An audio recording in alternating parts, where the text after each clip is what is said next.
Hello everybody, it's Dana Sullivan, the Stampin' Chick, here with another Make It Monday!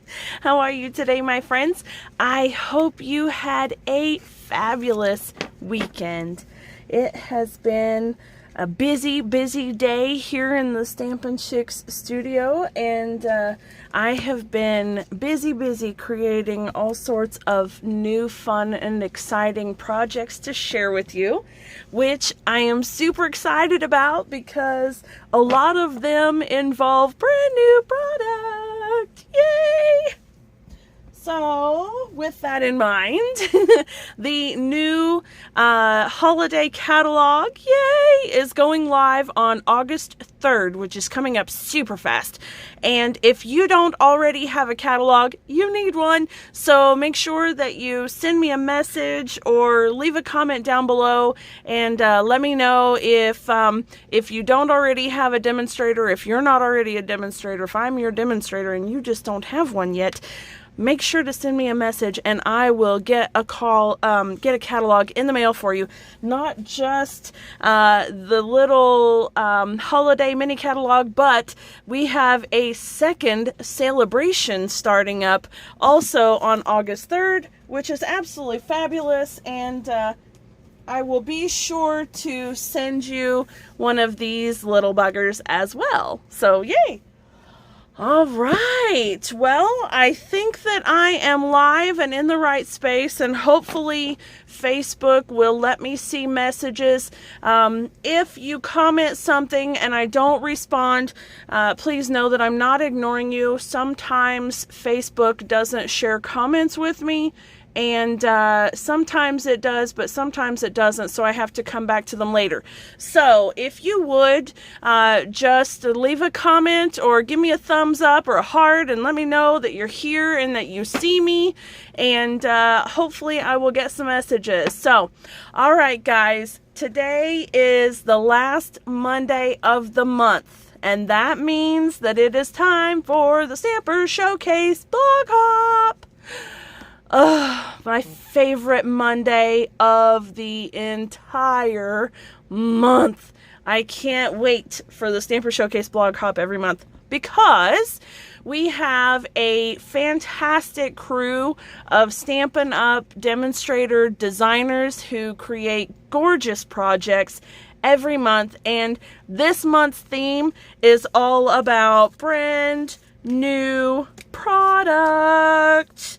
So I'm kind of showing off that we have some new stuff to play with, and like I said, I'm really excited about it. This one is part of the Frosted Gingerbread Stamp and Die bundle. Now, this bundle comes with an entire suite of products that coordinate with it, and they're all absolutely stunning, and I can't wait to show them all to you. But alas, I will have to show you just a few of them because I don't have them all, and of course I can't show you the catalog, so you know. Okay, so it does have matching designer series paper, which is called Gingerbread and Peppermint. It's 6x6 designer series paper, as you can see. Christmas theme to the max. Absolutely beautiful. Yes, the dies punch out or cut out those shapes. Yes, the dies cut out the stars. Yes, the dies cut out these shapes as well. Oh my gosh! I love it when the dies do that, don't you? Okay, so I'm just going to do a little flip through here so you can see the papers. I'll go kind of slow so you can see. There are some dies that will cut out the peppermint discs, and some beautiful stripes in here. Very classic Christmas. Beautiful stuff. I absolutely love it. Just stinking cute, right? Just stinking cute. Okay, so all of these, lots of fun. I'm so excited about the dies cutting these out. So yes, Yes, you need the dies. Yes, you need the designer series paper. I'm just telling you, save yourself the heartache of not getting it because you want it. If you're a Stampin' Up! Demonstrator, or you're not a Stampin' Up! Demonstrator yet, but you just can't stand the idea of waiting for this stuff any longer, you can sign up to be a demonstrator under me, and you can get $125 worth of product for only 99 bucks, and you can order from the new holiday catalog too, so you can get these things in your starter kit. So cool. And then another thing that I'm going to show you is this designer series paper. It's called Be Dazzling.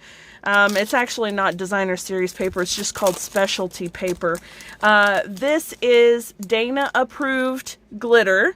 So if you know me, you know that I detest glitter. I detest it getting everywhere. I hate it. It's the bane of my existence. It's vile stuff. But this, it's good.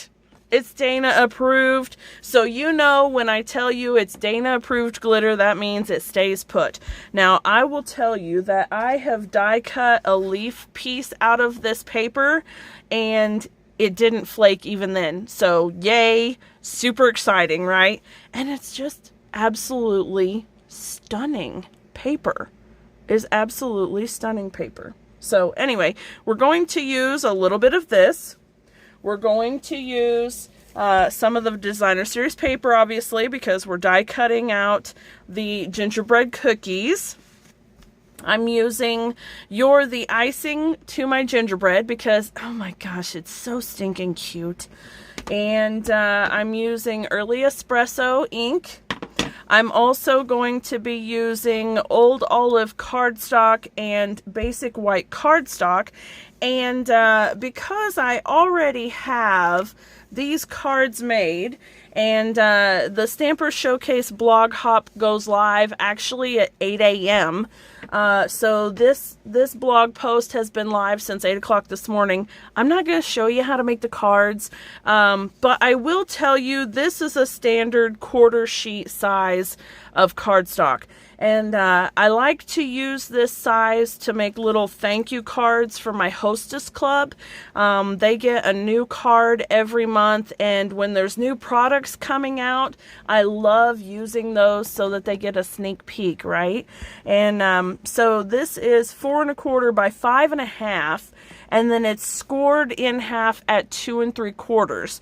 So it makes this super adorable little note card, and you can see it's a beautiful size. So it's really good.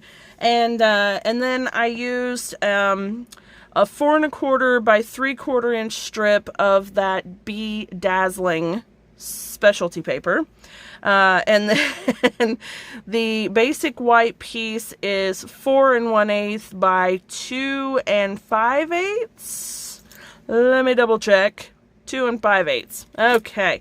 And then I just stamped the sentiment on there. So I did them all the same, except that they have different cookies on there. And what I am going to show you, after I get these out of the way, is that we're going to make a little gift box for them, because I think that this would be a really cute gift set. So I've got 8 here, and so these measurements will be for 8 cards, okay? So if you do more cards or less cards, you may want to adjust the measurements of your box. Okay, so these pieces are 4 7/8 inch by 6 3/8 inch, and they're both the same. And you're going to score them on all 4 sides at 1 inch, okay? So it's 4 7/8 by 6 3/8, and then scored all the way around at 1 inch. And then you're going to do the same thing on both pieces, except that on the top piece, you know, if you've been following me a while, that I have this fabulous little shim that makes it easy for me to make box lids so that they fit perfectly without being too tight. So I have already scored the bottom at 1 inch.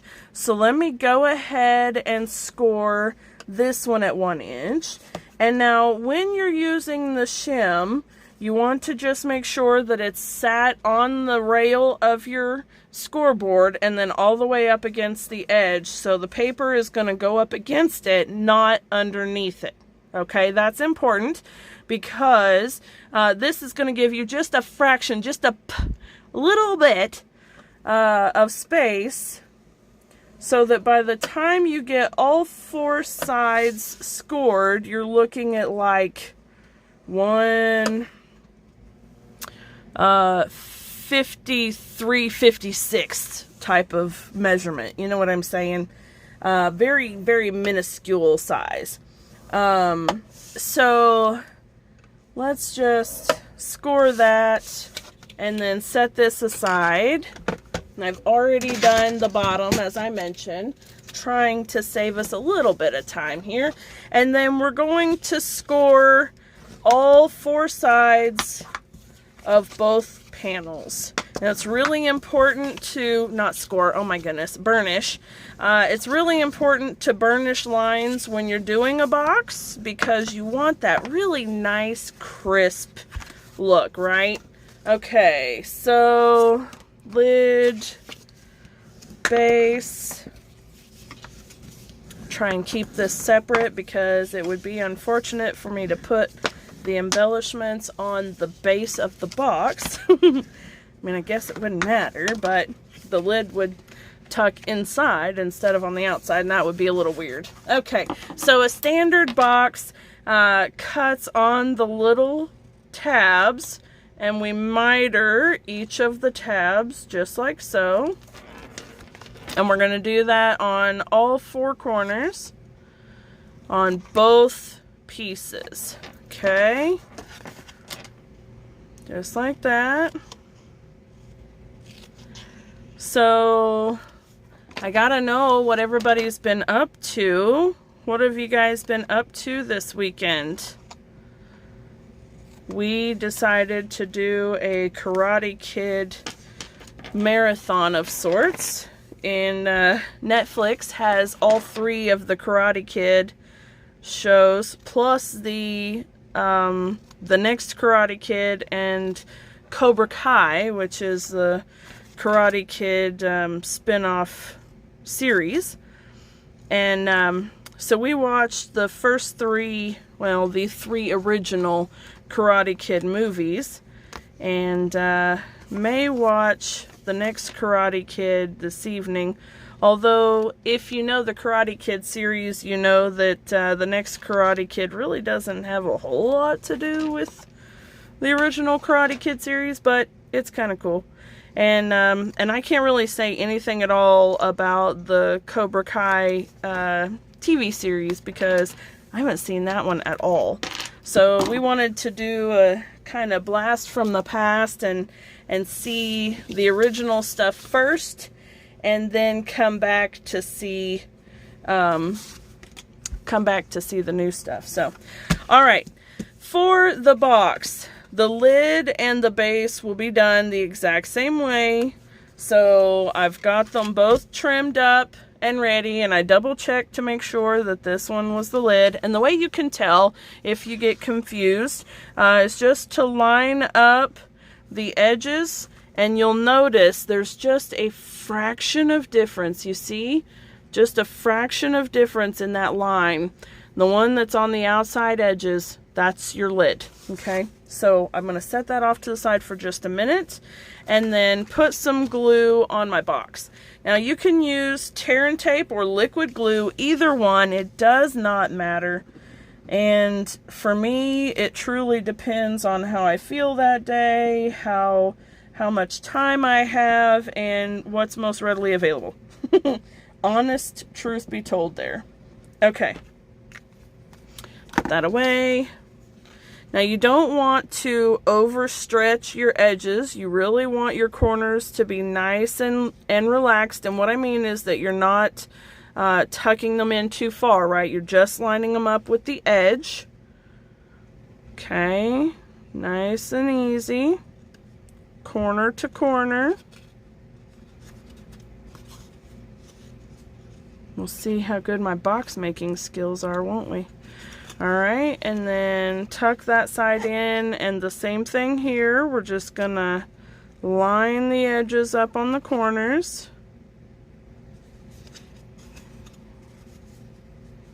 You don't have to rush this part. Here we go. Okay, I see some more folks coming in. Hello, hello, hello. Say hi. Tell me how you're doing, what you're up to. And I know it's way early for Christmas, and if you followed me for the last couple of years, you know that I'm not one to be super big about going all crazy about Christmas before Thanksgiving. However, you know, when it comes to doing projects, it's a little bit different, isn't it? Because you want to be able to have your cards done in time to send out and all that kind of stuff. So, you know, I'll do a little, but I'll try not to inundate you too much, okay? All right, for the lid, we're going to do our embellishments and whatnot first. And honestly, I'm just going to do the lid pretty much how I've done each of the cards. So it's going to tie in together just perfectly.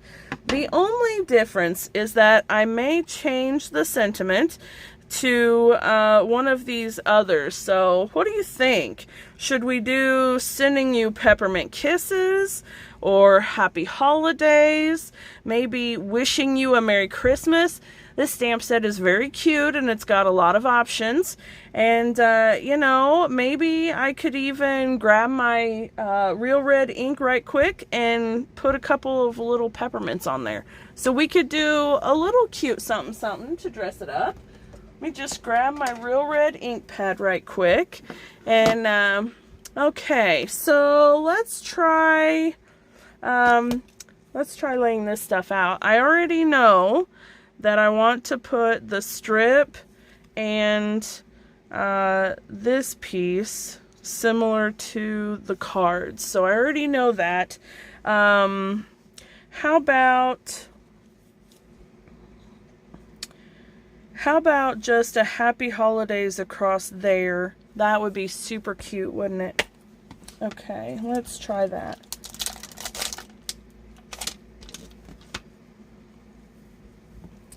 Now, one thing I would like to tell you, just a little bit of a tip when it comes to these long sentiments, is I find if you try to put it on a block yourself like this directly, it'll go crooked, or you'll make it wonky trying to make it straight, right? And so I recommend just letting it kind of flop down on a piece of paper, and then you can bring your block over, line it up so that it's straight, and then touch it down. And that way you know that your sentiment is pretty straight, okay? It's just a quick little tip, one of those things I've learned. All right, okay, let me put this piece down first because I want to stamp right above it. So I'm going to be brave. And I'm going to stamp after I have adhered my pieces. So we'll see how this goes. I may be sorry. We'll see. I hope not. At least not on live television. Alright, here we go. Got that down. Okay, I definitely want to do that in early espresso, just like the cards. Let me do this. And I know you guys have heard me say before, if you're going to be stamping with photopolymer stamps, make sure that you have a pierce mat down so that you get a good clean stamp. So I'm going to just tap, tap, tap, not smush, smush, smush. And then I'm going to lay this right there and hope I'm straight. It's a little hard to tell when you're trying to keep your face out of a camera screen. All right, very good. Now I want to put some little dimensionals. Let's do some regular size Stampin' dimensionals here. One, we can do one every other, what do you call these? Stem? Spoke? What is the proper term for a spoke or a branch or an end of a snowflake? What's the term for the arm of a snowflake? What is that? Does anyone know? I would really like to know. I have no idea. I'm being funny, but I would really like to know. So if you know the answer to that question, please let me know. Please comment. Okay, let's put this. We're going to kind of finagle it just a little bit. I want to tuck it so that it doesn't cover up the sentiment, but it's still on the white piece. And that's not super important because it's going to be on a box, so it doesn't matter if it hangs over necessarily, but I'd really like to keep it contained because I feel like that gives it a cleaner look. Okay, and then I did say that maybe we would stamp some little peppermints. So I don't know that I want to do much, and I'm afraid of doing too much. Maybe just a little right there. How's that? Alright, so I'm gonna grab up my stamp and use real red ink. Let me get my stamp set out of the way. Tap, tap, tap, not smush, smush, smush. Little super adorable right there. Okay, set that aside, and let's assemble our box. And we're going to do it the same way that we did the base. So let's go ahead and put some liquid glue on the tabs. There we go.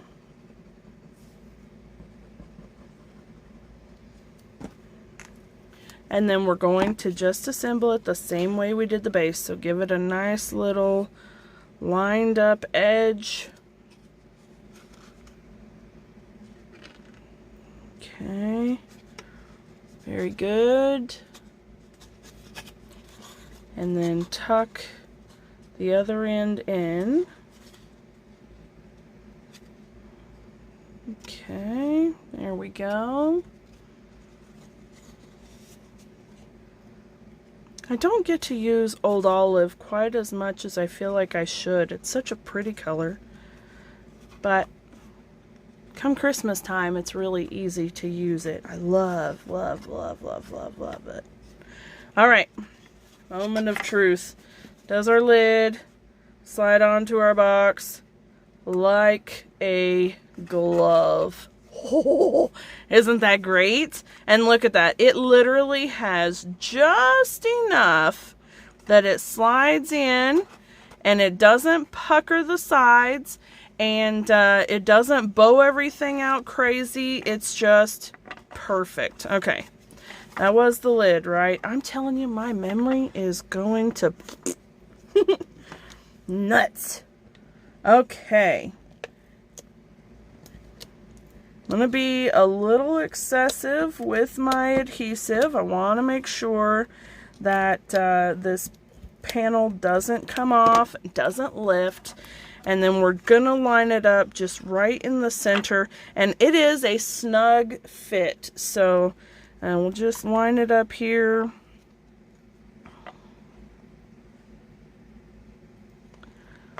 Hold on, don't hang on yet. Now the downside of using Seal Plus is that you have to be firm in your conviction, because once you set it down, friend, it is there. Alright, there we go. Okay, now let's see if our cards fit. Yes, they do. Beautifully. Oh, this is going to be a sweet little gift, isn't it? Oh my goodness, look at that. So pretty. Oh, that is very pretty, isn't it? All right, friends. Well, there you have it. Now, of course, you could zhuzh it up just a little bit with gold ribbon or Let's see, I'm looking over at my ribbon counter. Gold ribbon would be nice. That art gallery sweet one would be really nice. Yeah, that would be really pretty. Or the espresso faux suede would be another nice one. Very, very pretty. Anyway, we have a new red rouged one. Is it red rouged? It's real red and it's got a ruffled edge, and that would be really pretty too. So anyway, there are lots of options, and then of course there's bling bling options too. You can put some rhinestones on there, or not that one. That one's almost gone. Or some clear ones, which would be very pretty as well. Or some of those beautiful red rhinestones. Actually, that would be good, but I don't have any of those up here, so I can't do that. But maybe I'll do that here in just a minute. Anyway, I hope you guys have enjoyed tonight's project. Make sure that you visit my blog at stampinchicktn.blogspot.com, or just go to thestampinchick.com and check out today's blog, which is the Stamper Showcase blog hop. And you'll see the measurements and instructions for the cards, and be able to hop around and get a good sneak peek at a lot of new product that's coming out on August 3rd. Remember that if you don't have a catalog and you need one, send me a message or leave a comment down below, and I'll get one right out to you, okay? Thank you all so much for hanging out with me today. I hope you have a wonderful, wonderful rest of your evening. Until next time, my friends, bye for now.